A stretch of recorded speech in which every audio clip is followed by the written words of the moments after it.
Welcome back, it's Jeff with another interesting light that I'd like to show you. This one is from Olight, check that out. It's not a Pokemon ball, I promise you. We're going to get into this, tell you all about it. This light is different than any other light I've ever used. Let me show you why. Here's how it works. This bottom section, the whole thing is like a button. So you see how I'm pushing that and the light's coming on and off? That also works like if you just set it here and push on it.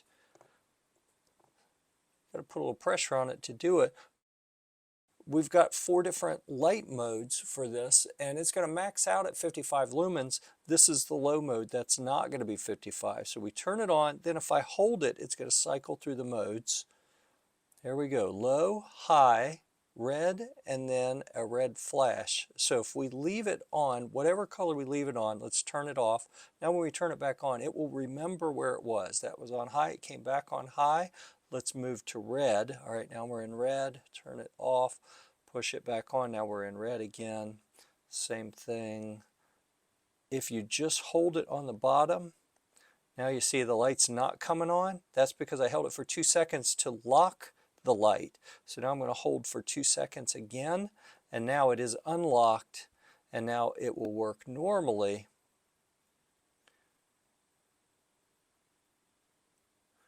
That red is just funky looking. I feel like I'm at a party.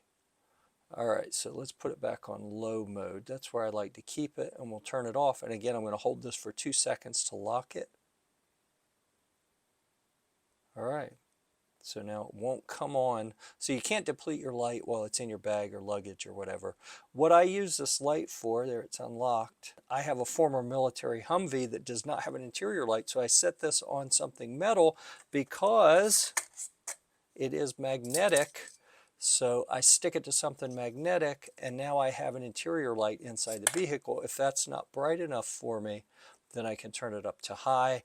I very rarely need to preserve night vision and use the red, but it's there if I need to. So let's get it back to the low where I like it. Boom, that's how I use it. One of my favorite things about the recent models of Olight lights is they have this magnetic charging system where you got a center post and an outer ring that'll interface with these little brass contacts on the bottom, and it's pretty aggressive. It'll pull itself right in there and stick in place, and that is how it charges. That's all you have to do.